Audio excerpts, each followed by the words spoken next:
विद्यार्थी मित्रांनो, मी आज तुमच्यासाठी हा जो शैक्षणिक उपक्रमाचा व्हिडिओ घेऊन येत आहे तो आहे प्रकरण पहिले, संदेशवहनाची ओळख. विषय आहे पायाभूत व्यावसायिक संदेशवहन. विशेषतः हा विषय जो आहे तो बीकॉम प्रथम वर्ष प्रथम सत्रासाठी जे विद्यार्थी स्वामी रामानंद तीर्थ मराठवाडा विद्यापीठ नांदेड अंतर्गत शिकत आहेत त्यांच्यासाठी हा उपयुक्त आहे, त्यांच्या सिलेबसनुसार आहे. मी प्राध्यापक डॉक्टर व्ही द जाधव, पदव्युत्तर वाणिज्य व व्यवस्थापन विभाग, पीपल्स कॉलेज नांदेड. तर आपण आता बघणार आहोत पहिल्या टॉपिक मधील किंवा पहिल्या प्रकरणामधील संदेशवहनाची ओळख या अंतर्गत काही मुद्दे आपण बघणार आहोत. त्यामध्ये सुरुवात आपण करणार आहोत प्रास्ताविकेपासून.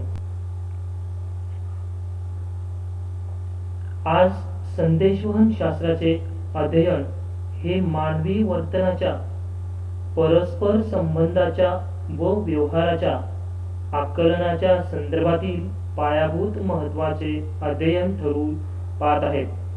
मानवी जीवनाशी संबंधित असलेल्या सर्वच क्षेत्रात संदेशवहनाचा वापर अधिकाधिक उत्तम व प्रभावीपणे करण्याचा सातत्याने प्रयत्न केला जात आहे. कारण मानवी अस्तित्वाचे विविध पैलू साकारणाऱ्या व तसेच नियंत्रित करणाऱ्या काही मूलभूत प्रक्रियांचा संदेशवहन शास्त्राशी प्रत्यक्ष संबंध पोहोचतो आहे. संदेशवहनाची क्रिया ही मानवी संस्कृती इतकीच जुनी आहे. मानवी समाजाच्या विकासाबरोबरच संदेशवहनाचाही विकास झाला आहे. संदेशवहनाची सुरुवात ही मानवाने त्याच्या भावभावना, विचार, कल्पना इत्यादी अभिव्यक्त करण्याच्या विविध हातवारे, शरीराच्या अवयवांच्या अर्थपूर्ण हालचाली, विविध प्रकारांचे आवाज यांच्या वापराला सुरुवात केल्यापासून होते. अशा प्रकारे प्रारंभिक अवस्थेत मानवाने संकेत व चिन्हांचा वापर संदेशवहनासाठी करण्यास सुरुवात केली. त्यानंतर चिन्ह व आकृतीची जागा भाषेने घेतली. तेव्हापासूनच माणूस हा इतर प्राण्यांपेक्षा वेगळा झाला व त्याला एक मौखिक परंपरा लाभली. माणूस पर्वतातील गुहांच्या भिंती, दगड, लाकूड इत्यादींवर आपले म्हणणे नोंदवू लागला. यातूनच भूतकाळाचे भविष्याशी नाते प्रस्थापित झाले. म्हणजे यावरून आपल्या असं लक्षात येईल की संदेशवहनाची सुरुवात जी आहे ती काही फक्त आजपासून नाही, तर फार प्राचीन काळापासून सुरुवात झालेली आहे. की जेव्हा मनुष्याला बोलता सुद्धा येत नव्हतं तेव्हापासून तो एक प्रकारे वेगवेगळ्या भावना किंवा हातवारे करून आपला संदेश इतरांपर्यंत पोहोचविण्याचा प्रयत्न करत होता. त्यानंतर आपण यामध्ये काही बघणार आहोत व्याख्या. पहिली व्याख्या जी आहे ती आपण बघणार आहोत न्यूमन आणि समर या लेखकाची. ते काय म्हणतात बघूयात आपण. दोन किंवा दोन पेक्षा अधिक व्यक्तींमध्ये तथ्ये, कल्पना, मते किंवा भावनांच्या देवाणघेवाणीस संदेशवहन असे म्हणतात. या व्याख्येमध्ये न्यूमन आणि समर यांनी संदेशवहनात ज्या माहितीची देवाणघेवाण होते ती माहिती कशा प्रकारची असू शकते ते स्पष्ट केलेले आहे. साधारणपणे माहितीमध्ये तथ्य, मत, कल्पनाच असतात असे नाही, तर संदेशवहनात आपण आपल्या भावनाही व्यक्त करीत असतो. या व्याख्येत हा नवीन मुद्दा सांगितलेला आढळतो, तो म्हणजे संदेशवहनात भावनांचे सुद्धा वहन होत असते. दुसरी व्याख्या आपण बघूयात. Keith Davis. माहिती प्रसारित करण्याची व परस्परांना समजून घेण्याची मानवीय कृती व क्रिया म्हणजेच संदेश वहन होय. या व्याख्येत कीथ लेविस यांनी एक नवीन मुद्दा सांगितला आहे. तो म्हणजे संदेशवहनात केवळ माहिती देण्याची प्रक्रिया नसते, तर अशी माहिती देत असताना किंवा घेत असताना ती माहिती समजून घेणे याला देखील तितकेच महत्त्व आहे. यासोबतच आपण आणखी एक व्याख्या बघूयात, जी व्याख्या आहे आर्यस डावर यांची. ते काय म्हणतात? ते म्हणतात, संदेशवहन ही एक प्रक्रिया असून त्यात संस्थेतील व्यक्तीमध्ये अर्थपूर्ण विचारांची देवाणघेवाण होत असते, ज्यात संदेशवहनाच्या सूचक कल्पनेची माहिती होऊन त्यांचा एकमेकांचा अर्थ कळतो.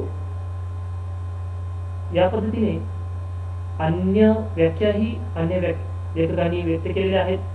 त्या सर्वच आपण बघितल्या पाहिजे असं या ठिकाणी तरी आता सद्यस्थितीत अपेक्षित नाही. तुम्ही त्या पुस्तक घेऊन त्या पुस्तकामधूनही वाचू शकतात, त्याचा अर्थ समजून घेऊ शकतात. त्यानंतर आपण पुढील मुद्दा बघणार आहोत, संदेशवहनाचे स्वरूप. संदेशवहन हे केवळ शास्त्र नसून ती एक कला देखील आहे. दुसऱ्या पक्षाला अधिक प्रभावीपणे संदेश पाठविणे ही काही साधी सोपी गोष्ट नाही. यासाठी संदेशदात्यामध्ये कौशल्य असणे आवश्यक असते. म्हणून संदेशवहन ही एक कला आहे.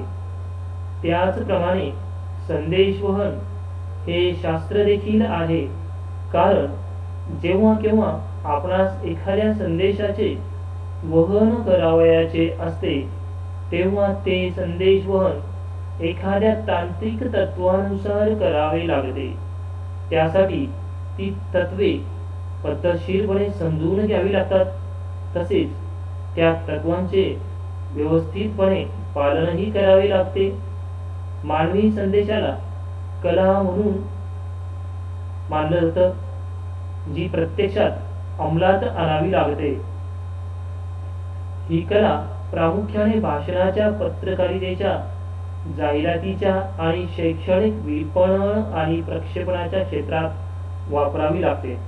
म्हणजे जो आपल्या भाषेचा स्तर आहे तो या ठिकाणी उच्चस्तरीय असणं अपेक्षित आहे. आपण जे साधारणपणे बोली भाषेमध्ये बोलतो ते आपण लिहिताना अपेक्षित नसतं. बोली भाषेमध्ये आपण कुठल्याही सामान्य भाषेचा त्या ठिकाणी वापर करू शकतो की जो आपल्याला सहज लक्षात येईल. मात्र लिहिताना आपण शास्त्रीय पद्धतीने ती भाषा लिहिली पाहिजे, ज्यामुळे त्या भाषेचा प्रभावीपणा टिकून राहतो. यानंतर आपण बघणार आहोत संदेशवहनाची उद्दिष्टे.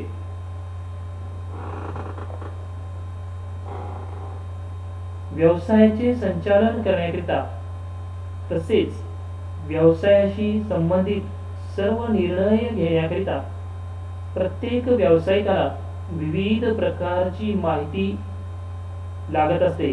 उदाहरणार्थ, एखाद्या व्यावसायिकाला कारखानदारी किंवा वस्तूचे उत्पादन करीत असल्यास आवश्यक तो कच्चा माल कुठे मिळतो, हा कच्चा माल कसा मिळवायचा, यंत्रे व साधने कुठून मिळतात, त्याची व्यवस्था कशी करायची, कामगार कुठून मिळवायचे, अशा अनेक बाबींबद्दल माहिती हवी असते. व्यावसायिकाचा व्यवसाय वस्तूंच्या खरेदी विक्रीचा असल्यास या व्यावसायिकाला वस्तूंची उपलब्धता, स्रोत, किंमत हवी असते. त्यासाठी त्याला विविध व्यक्तींबरोबर संदेशवहन करणे अभिप्रेत असते. व्यवसाय सुरू ठेवण्यासाठी, व्यवसायाची प्रगती करण्यासाठी आणि प्रसंगी व्यवसायापुढे असलेले प्रश्न सोडविण्यासाठी व्यावसायिकांना माहिती पुरवावी लागते. माहिती फक्त व्यवसायाच्या बाहेर असलेल्या व्यक्तींनाच पुरवली जाते असे नाही, व्यावसायिक संस्थेचा आकार व कार्यक्षेत्र मोठे असल्यास व्यावसायिक संस्थेमध्ये काम करणाऱ्या अधिकाऱ्यांना व कर्मचाऱ्यांनाही माहिती पुरवली जाते आणि त्यांच्याकडून माहिती व्यवस्थितरित्या मागविली सुद्धा जाते. संदेशवहनाच्या विविध माध्यमांचा उपयोग करून घेऊन माहितीची देवाणघेवाण केल्यामुळे व्यावसायिकांना अनेक फायदे प्राप्त होतात.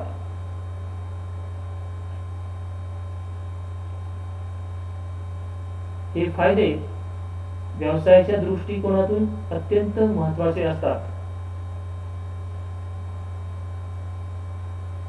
दुसरं उद्दिष्ट आपण या ठिकाणी बघणार आहोत, सल्ला घेणे व सल्ला देणे. पहिलं उद्दिष्ट आपण बघितलं, माहिती प्राप्त करणे व पुरविणे.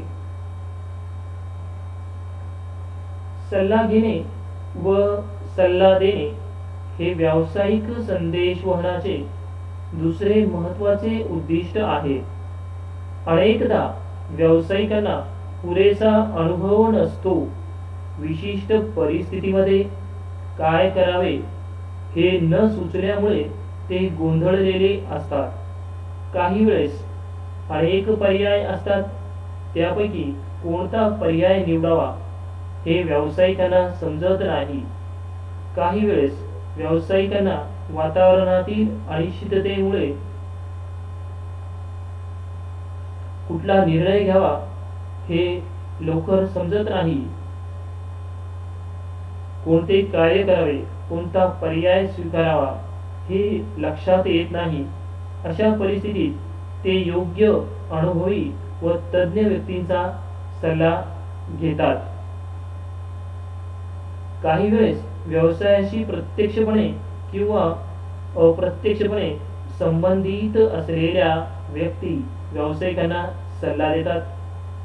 अशा वेळेस या गरजू व्यक्तींना आपली बुद्धिमत्ता, अनुभव व ज्ञान यांचा उपयोग करून व्यवसायाचे हित साधून देणे अपेक्षित असते.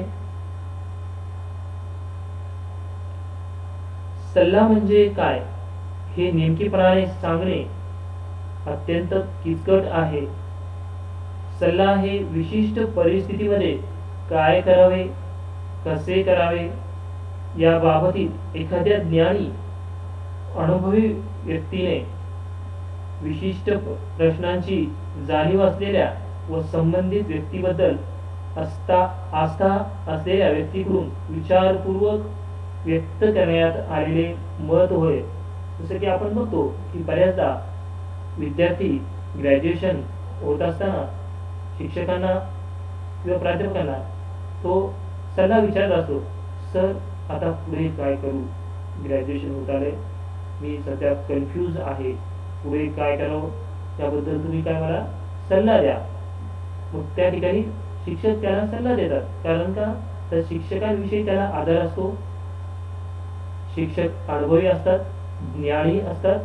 त्यांचं शिक्षण अधिक असल्यामुळे अनुभवाच्या जोरावरती ते विद्यार्थ्यांना त्या ठिकाणी उत्तम मार्गदर्शन करू शकतात.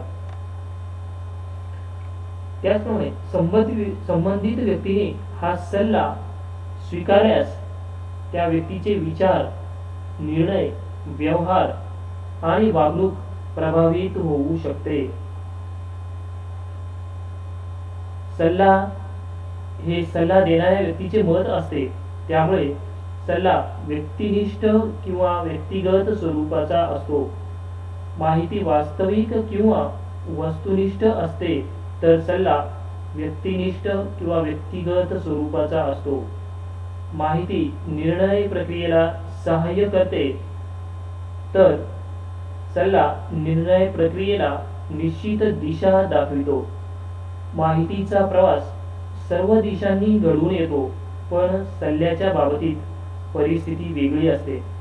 सल्ल्याच्या बाबतीत प्रवासाची दिशा समपातळीवर दोन्ही बाजूंनी किंवा उदग्र स्वरूपाची वरून खाली असते. म्हणजेच मोठ्या व्यक्तीकडून लहान व्यक्तीला साधारणपणे सल्ला दिला जातो. सल्ल्याचा नेहमी अधिकार व्यक्तीने उपयोग करून दिला पाहिजे.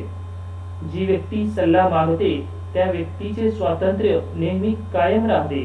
त्या व्यक्तीच्या अधिकारांवरही कोणतेच आक्रमण होत नाही. सल्ला मागणाऱ्या व्यक्तीवर तिने सल्ला स्वीकारलाच पाहिजे किंवा आपल्या निर्णयात किंवा व्यवहारामध्ये बदल केलाच पाहिजे असे कुठलेही या ठिकाणी बंधन नसते. व्यावसायिक योग्य व अनुभवी व्यक्तींना अत्यंत आत्मीयतेने व विश्वासाने सल्ला मागतात, सल्ला स्वीकारतात, त्यानुसार निर्णय घेतात, निर्णयांमध्ये बदल करतात.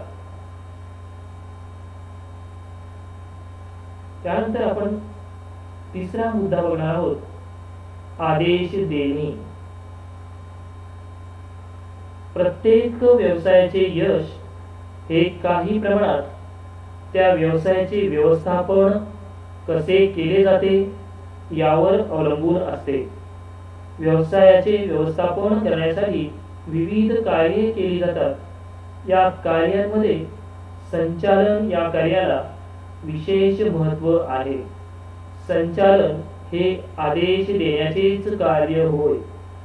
व्यवसायाच्या संघटनेमध्ये विविध पातळ्या असतात. वरच्या पातळीवरील व्यवस्थापक आदेश देतात. आदेश मार्गांच्या माध्यमातून ते आदेश कामगारांना प्राप्त होतात आणि मग कामगार आदेशानुसार कार्य करतात.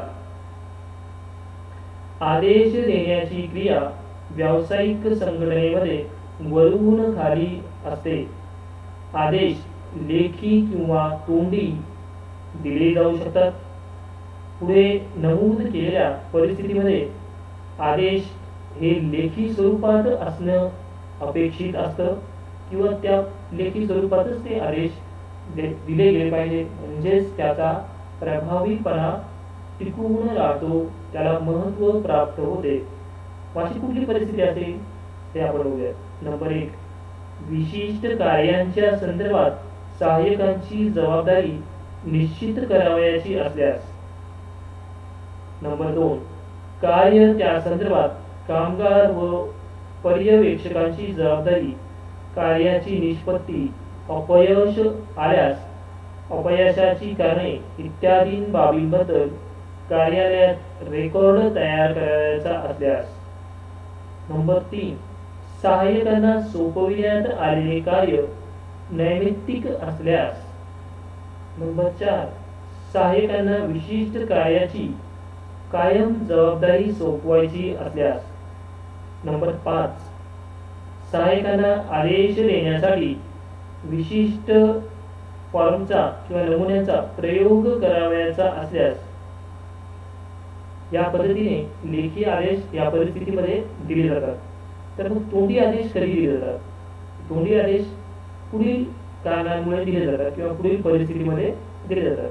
नंबर 1, व्यवस्थापक आणि सहाय्यक यांची कायम भेट होत असल्यास तोंडी आदेश देणं त्या ठिकाणी शक्य असतं.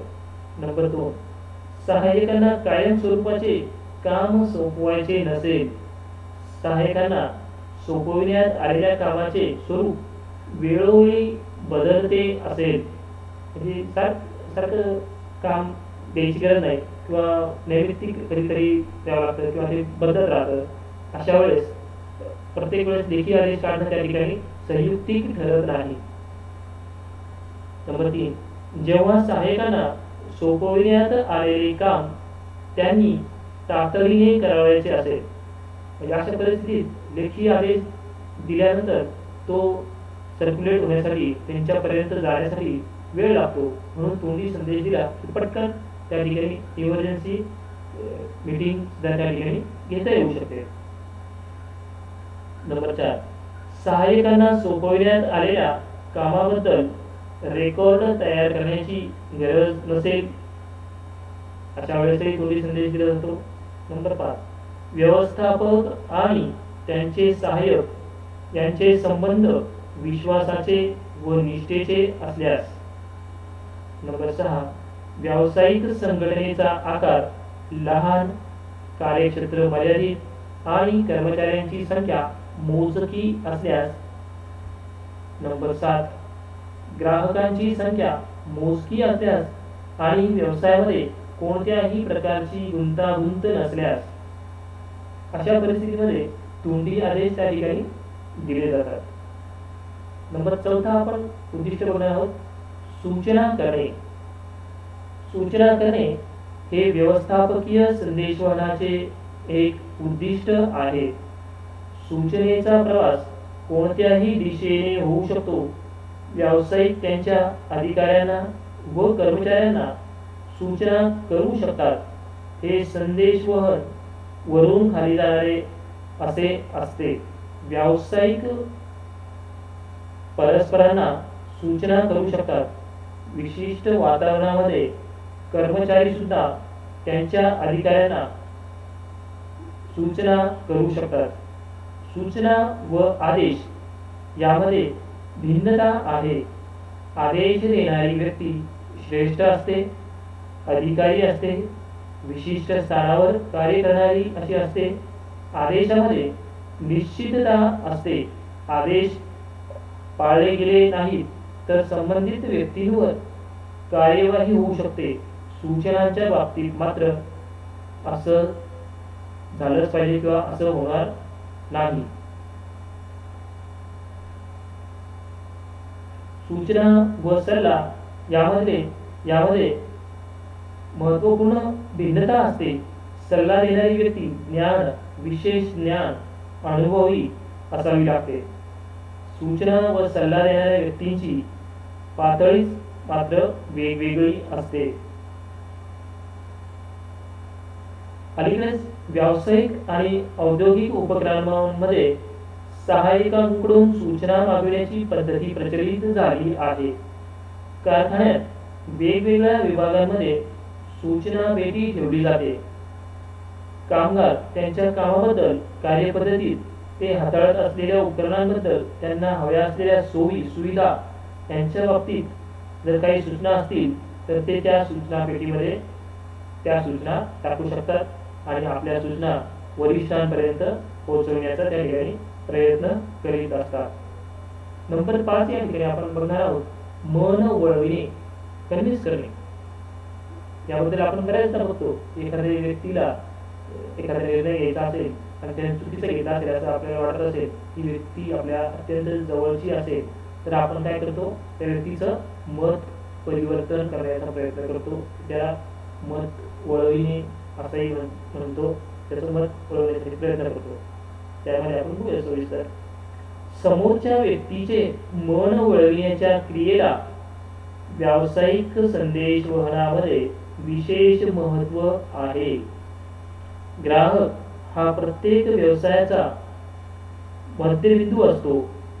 कारखानदाराने तयार केलेली व विक्रेत्याने दुकानात विक्रीसाठी ठेवलेली वस्तू ग्राहकांना आवडेल आणि तेही वस्तू विक्रेत्याने सांगितलेल्या किमतीवर खरेदी करतीलच असे सांगता येत नाही.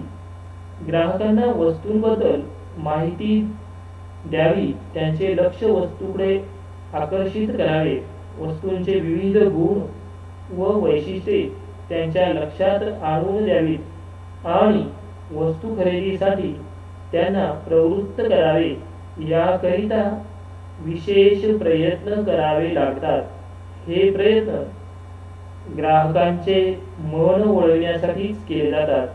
ग्राहकांचे मन वळविणे हा विक्री कलेचा व जाहिरात कलेचा महत्त्वपूर्ण भाग आहे. व्यावसायिक संदेशवहनामध्ये मन वळविणे या बाबीचे विशेष महत्त्व आहे. त्यानंतर आपण पुढचा मुद्दा बघणार आहोत, अभिप्रेरित करणे. अभिप्रेरण हे व्यावसायिक संदेशवहनाचे एक महत्त्वाचे उद्दिष्ट आहे.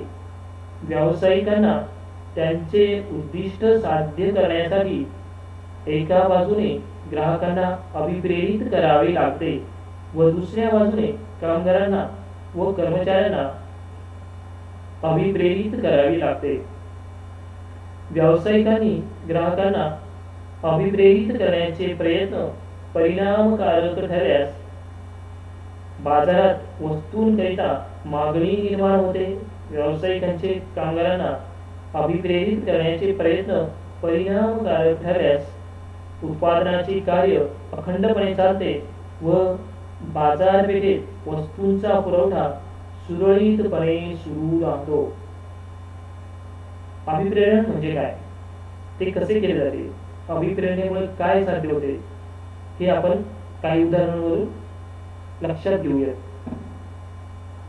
विशिष्ट हेतू साध्य करून घेण्यासाठी किंवा विशिष्ट दिशेने प्रगती करण्यासाठी उत्कट इच्छा व्यक्तीमध्ये उत्पन्न करण्याच्या क्रियेला अभिप्रेरण असे म्हणतात. अभिप्रेरण हे एक कार्य आहे. अभिप्रेरणांचे कार्य निरंतरपणे व सातत्याने होणे अपेक्षित असते, ज्यामुळे व्यक्तीचा त्या ठिकाणी विकास होतो. एकदा व्यक्ती एखाद्या कार्यासाठी अभिप्रेरित झाली म्हणजे ती कायमची आयुष्यभर अभिप्रेरित झाली का नाही, त्यासाठी त्या व्यक्तीला सातत्याने अभिप्रेरित केलं गेलं पाहिजे किंवा त्या व्यक्तीने स्वतःहून अभिप्रेरित झालं पाहिजे. तो वेगवेगळ्या मार्गाने अभिप्रेरित होऊ शकतो. उदाहरणार्थ तो एखाद्या पुस्तक वाचून अभिप्रेरित होऊ शकतो, एखाद्या व्यक्तीची यशस्वी व्यक्तीची पेपरमधील मुलाखत वाचून तो अभिप्रेरित होऊ शकतो. त्यामुळे अभिप्रेरण ही सुद्धा एक अत्यंत महत्त्वाची बाब आहे. त्यानंतर आपण बघणार आहोत नेक्स्ट मुद्दा, पुढील मुद्दा, ताकीद देणे. ताकीद देणे म्हणजे इशारा देणे.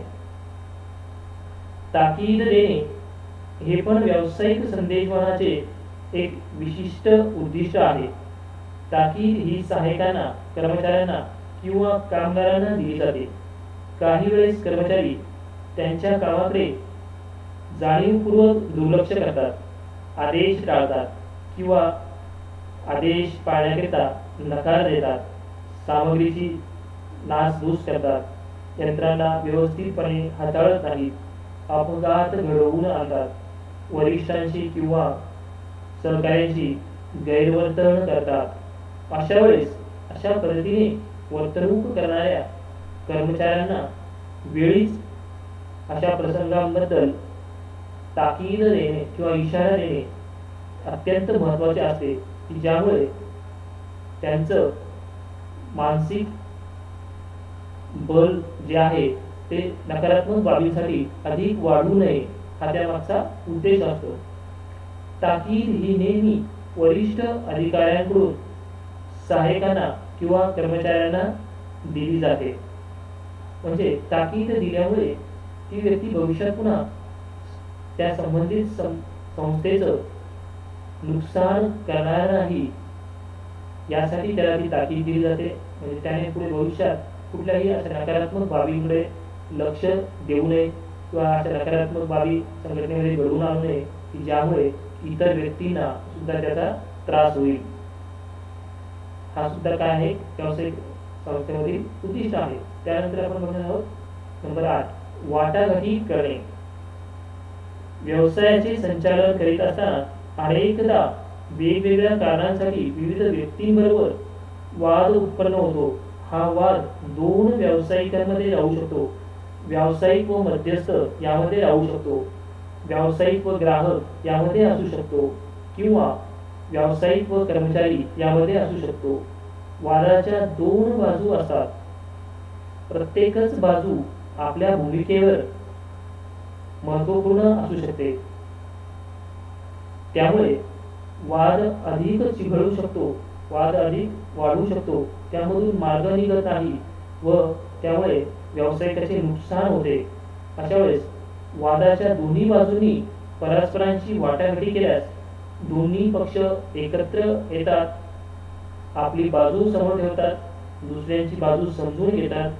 वाद न सुटल्यास होणाऱ्या दुष्परिणामांचा त्या ठिकाणी अंदाज घेतला जातो व वाद सोडवण्यासाठी उपयुक्त पद्धती त्या ठिकाणी शोधली जाते.